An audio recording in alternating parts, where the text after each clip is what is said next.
Wassail, beautiful people. This is the fourth attempt. Everything keeps interrupting. Having one of those moments. So, I've just gone through all of the decks while I was uploading the previous message, and while I was waiting for it to process, I separated out all the decks into piles, merged them back together to transform them, and just chaos has ensued. So let's bring some slow and calm, beautiful energy into our worlds. I just think Eris is going to come out again. She came out in the second attempt twice.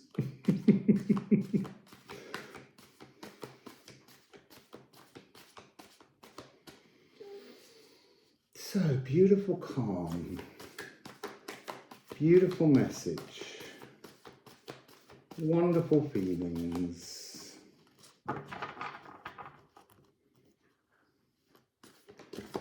What beautiful message, poi poi. Pink alien, great attractor frequency, would you like to share with everyone today? Got one on my lap as well. Oh. So the first two, look, this is really fascinating. So we have Aquarius and Moon in Aquarius. So there's some kind of energy here, which is an amplification of a precipitous outpouring of love, which is a very beautiful thing. Aquarius is the shoulders of giants. It just came out in Eve's Pisces reading as her first, I think it was the first card she pulled from this deck. This is Uranus and Saturn. It's fixed air. It's a music festival sound system. It's an amplifying energy. And having this card come out with it, the moon in Aquarius, the precipitous outpouring of love. This is a climactic crescendo. There's something very big energetically and loving coming in. And because it comes with the North Node and this card of antimony, it's got an echo of Eris. So in the chaos, swirling and whirling around, that I'm bringing into my heart, I'm trying to absorb all the chaos in my world so that I can bring order within, so that chaos doesn't exist in the world outside of me. Obviously, the first 4 attempts at this reading didn't prove that I'm doing that very well. I'm still doing it. So we have an 11-11. And then we have an 8-7 and a 6-7.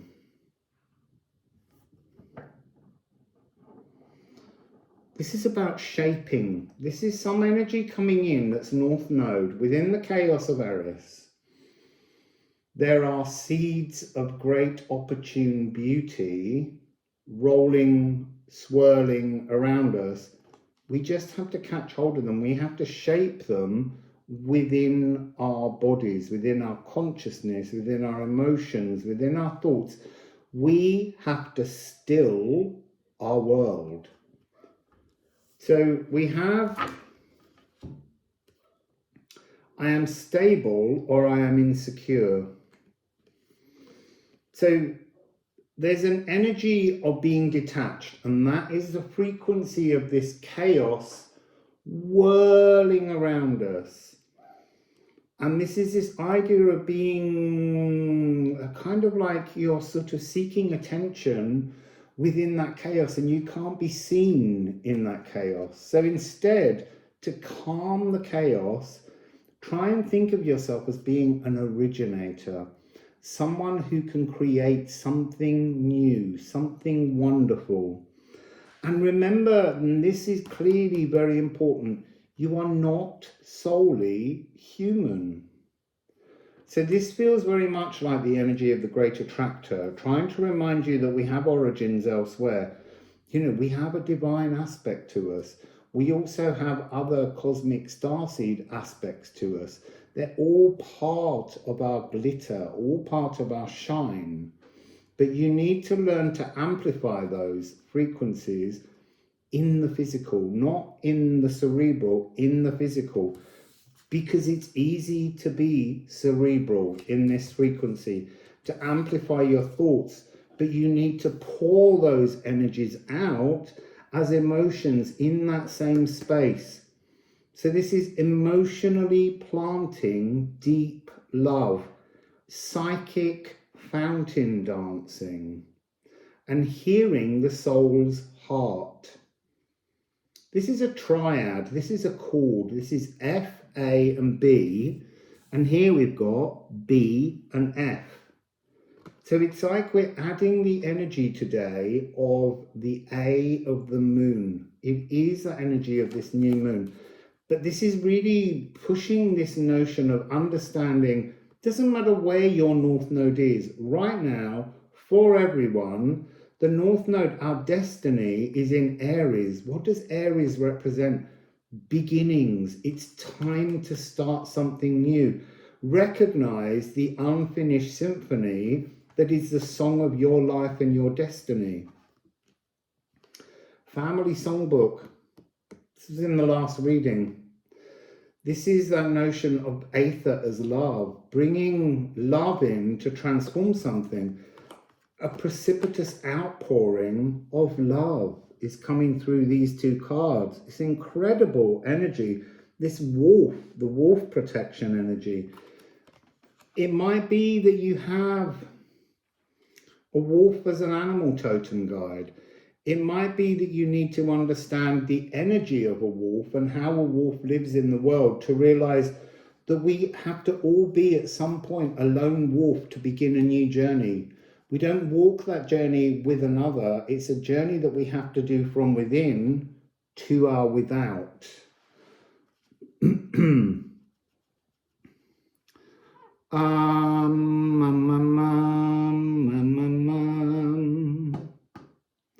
So there's an augmented fourth in this card, and that would be the notes F and B. If you can find a way and to play it on a keyboard or any other instrument, hear the space.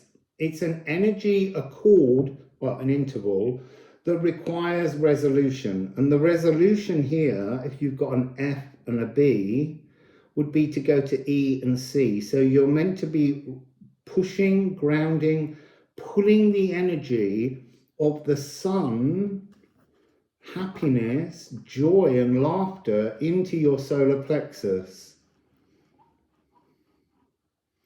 And this is A as well.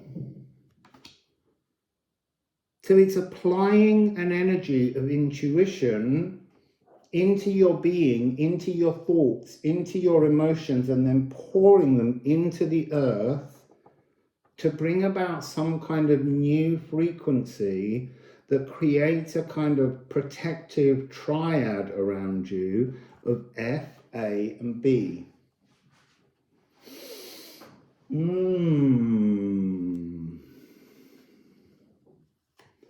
So what else? Oh, I was going to do the polarities, or did I already do them?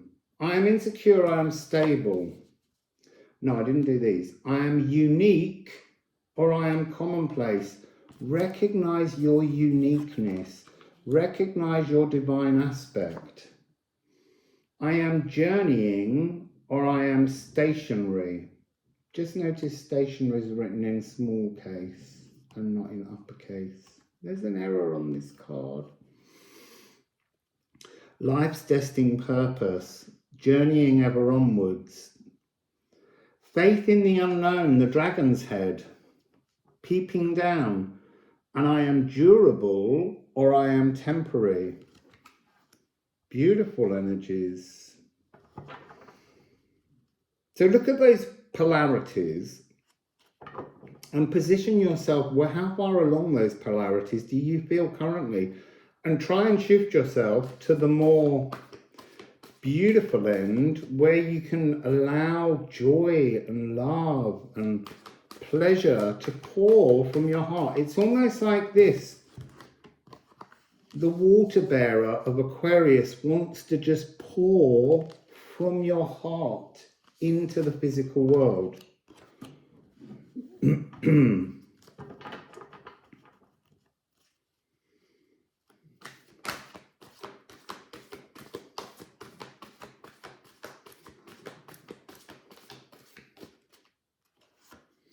That was the swan transformation, but it's an energy that's coming towards us, and we have got an energy coming towards us in this frequency here that I'm feeling, but it's not here yet. You can't grab at that transformation yet. There's other pieces that are needed before the energy of the swan transformation. When you will recognize the things that poison you and stop you from transforming, but they're not here yet. They're slightly more distant that you can't reach. They're coming in, they're forming around us, but they're not the first glitter that we need to hang on to within the chaos that's swirling around.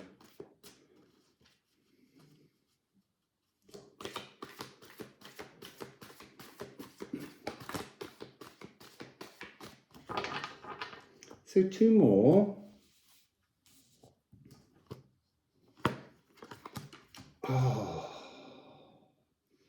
Semisextile and sulfur, beautiful color waves on these 2 cards. So semisextile is an aspect of 30 degrees. So you might want to look in your natal charts and see what energies you have that are next door houses. This is a tangible path of potential to new sparkling narratives. So I think the transformation is out of reach until you can begin to understand through cardinal modalities, because sulfur is a very abundant element. It's 13-8 frequency. 1 2 3 1 2 3 1 2 3 1 2 1 2 1 2 3 1 2 3 1 2 3 1 2 1 2. It's kind of like the energy around you, the timing around you. That's interesting. I've been getting a lot recently about there's a fracture, not a fracture. All time is swirling within this chaos at the moment. There's so much transformative energy going on at the moment that you can be doing something and time passes very slowly or very quickly. Everything feels distorted within the time frame because there's so many seismic shifts going on in the music of the spheres that it's disrupting normal time, the pace of things. So this is the soul of all living and material things. And this is what instigates the future now. Without a cardinal energy, and cardinal signs, you might want to look in your Aries, Cancer, Libra and Capricorn and see what you have semisextile, just 1 house away from those frequencies, because that's going to be where you get the clue. If you know your house, it might be that it tells you that it's something to do with houses 3 and 4 or 8 and 7. Have a look in your own chart. You're looking for a flash of inspiration. I am optimistic or I am pessimistic. Where are you on that polarity? Where do you position yourself? I am luminous or I am shrouded. Have you got the energy, the space for an epiphany to make some kind of transformation? Get yourself ahead of the game, people. There's one down there. Oh, I think it might be the sun. Oh, and there's 3 down there, but they were a bit apologetic as they fell. It is the sun. So maybe the last reading was about the moon. And this is about the life force energy. Look, it's underneath North Node. The destiny of your life force, your intended pathway, is becoming apparent. It's trying to get your attention. It's waving at you over here. It's full of new ideas, new potential pathways, if you want to catch the glitter of your life force. So I am radiant or I am dull. I don't want to do dull. Fabulous. This is gorgeous energy at the side. Really fascinating. So here we have Virgo, Rot, Amonas Hieroglyphica. This is the process of distillation, taking all that was, amplifying that frequency with heat, building up so that new ideas can rise into the kind of steaming energy of spirit, passing it through, cooling it down and condensing the new sparkling narratives that will concentrate your life force towards your nodal destiny.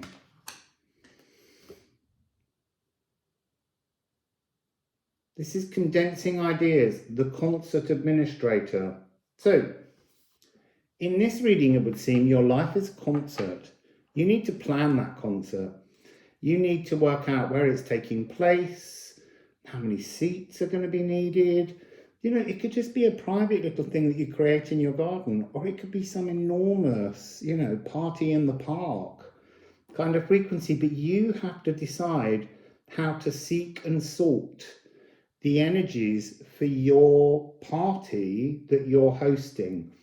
And you've got to allow in this energy these decomposing patterns, this frequency of the dance macabre. You need to sort of think about how when you distill something, all of this energy stays at the bottom of the distillation. The new energy that you're moving with rises up, then you condense it, you bring it back down as pure but more potently alive frequencies that contain this Monas hieroglyphic energy. So you're distilling out the non-sacred to leave you with the sacred so that you can move forwards on this journey. So look, there is a mirror here. 5775. The tangible path of potential towards your sacred geometry. This is coming across as passing a test, being given a certificate. It's interesting that in this card here, this has a sense of dawn, like something new is rising. And then midday, the full sun. And then here, this feels like a sunset. This is the divine trinity of life, which is on the back of this card. The trinity of life is dawn, noon, and dusk. So that's what you're working with now, the sacredness of the energy of your life force. Is your life force still back there at the dawn of your life? Is your life force here now, in the present moment, in its fullness, or are you in the sunset of your life? Because you can move this beautiful new ideas into this wisdom to be certified and keep your sun shining in your now. You don't want to be down here. That's what we're at, most of us. We're in that energy. We were born and then we had our dawn and now dusk is coming. You don't want that. You want to go into the order where this becomes your now, your life force beaming in your now moment.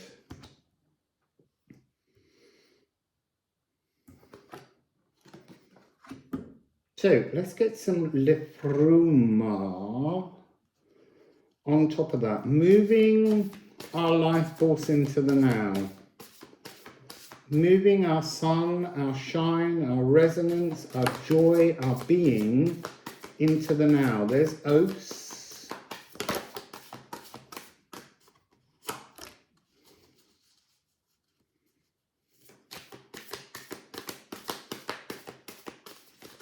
Ooh, that had a little bit of a...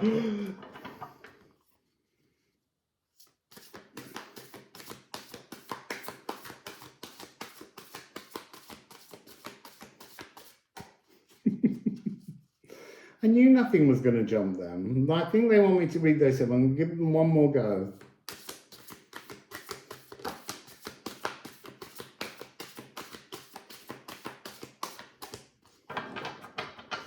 There now. So we have Os. Os is your body. Os is your sacred vessel. And I want to say that's again this energy of sunset. How sacred do you want your vessel to be? Do you want to move your energy, your Os frequency, into this now moment? Because if you do, you've got to prepare this towardness energy. You've got to decide that you have a wonderful future ahead of you. You have to make use of the cosmic eggs within this nest, the future, and you have to hatch them. So each atom in our bodies is an unhatched cosmic egg of unmatched mystical potential, because you're seeking to distill all of this energy. Sorry, I'm waving at the wrong card. You're seeking to hatch future wonders into your life, to bring all your cells into a form of upgraded energy, because you're in connection with your soul party. What do you need? You need warmth. We always need warmth to hatch an egg. You don't crack it open. You have to hatch it. If you crack it, it just spills everywhere and goes off because it wasn't ready. It has to hatch at its perfect time. So that's these two cards. Feor. Interesting. This is dragon wormholes. North Node is the dragon's head. This is your potential. If you can just tune in to Aries, North Node and Eris, you will begin to see that when you make friends with Eris in your heart, she can help to show you unhatched cosmic potential within you. This is shaping your future will bring you into a better now frequency. Another couple of Liffruma.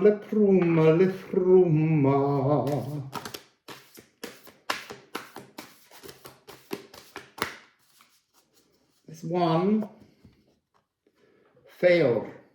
This is interesting. Feor is about being hemmed in and penned in.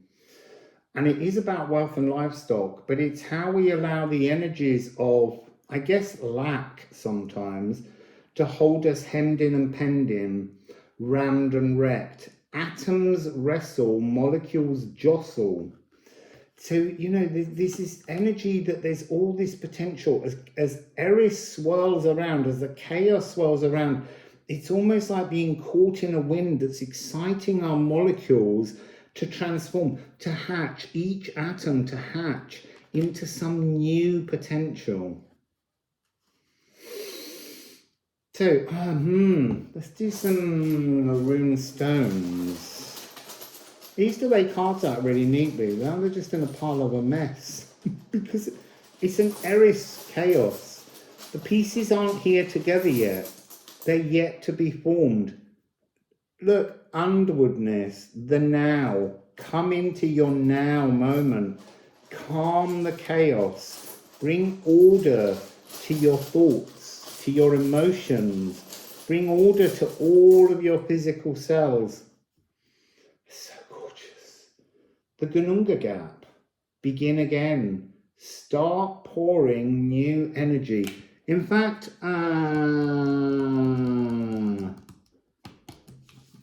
this is what comes after, the transformation, the freedom of no longer being hemmed in and penned in, allowing a cornucopia of abundance to begin to flow through you, through your consciousness, from up there, distilled, renewed, and making some kind of energy within your whole cellular hive that is your os body temple, your sacred temple.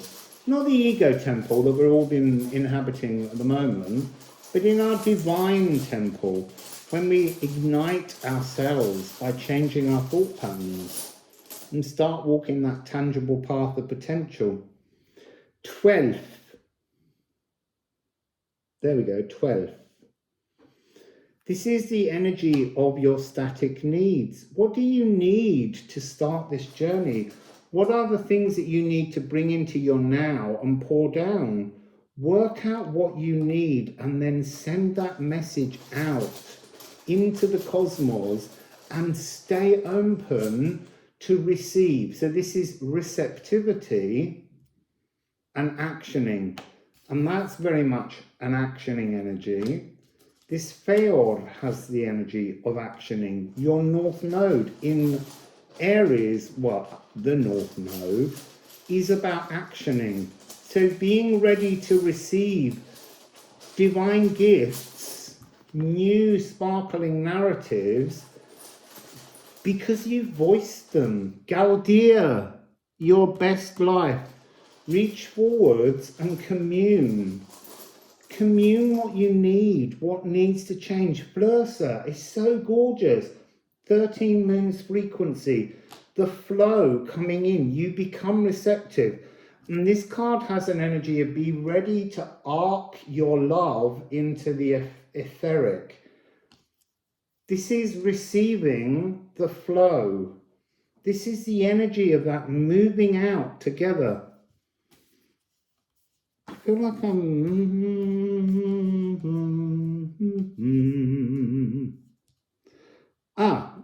there. This is Aether. I've never had these two come out together before, but they're 6767, two 13s. So this Aether, you have to allow the Aether, the Feor, it's all here. This energy that's just wishing to sparkle you up, to ignite you. And your needs, static needs, are the locksmith to all the keys that block you. If you can admit your needs out loud to the cosmos, then the cosmos can bring those to you. But if you can't voice your needs, it can't deliver them to you. On the bottom of Liffruma, we have Ger, or Gear, year and harvest. This is the sleepy storerooms of the future. When we bring order to the shelving in our future storehouse library, then these energies can begin to flow down, Flursa, that energy of it coming back to you to transform your now moment. And it's flowing from your Ganunga gap. I'll get that one to show. And on the bottom of the Alchemy of Sound Astrology, Distill. This is a fascinating card. I was talking with Anna the other day because it's all about these buildings that need to come down and remembering all the individual bricks of history and time and life and experience. They've built towers that just block your vista. It's distilling them down.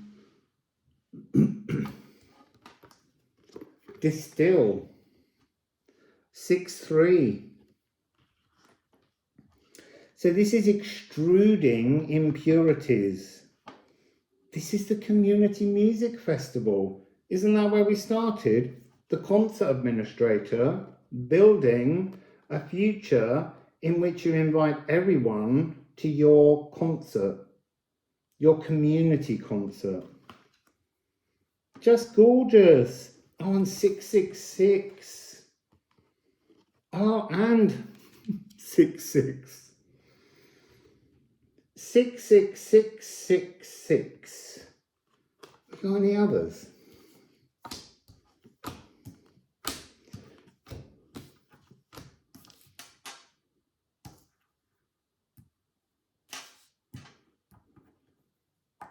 No. So 6666666. 666 is the bar. Oh, you see, now that's interesting. I didn't even realize that on here. 666 is a kind of, it's often talked about as a number of the beast, because that's the way they like to tell a story, and stories change. But for me, 666 represents a barrier, something that needs to come down, that stops you from reaching your north node destiny. It's a kind of energy where they try to frighten you because they don't want you to reach past the 666 coding, because that's something that you have to step across. It's a boundary, it's a pathway, it's a threshold that you need to make moves into transforming. And so that seems to be what's coming here, is the notion of pushing through, dismantling, removing all of the barriers around you so that you can see your nodal future. You can begin to plan the concert for your unfinished symphony. Just beautiful. So, Wassail.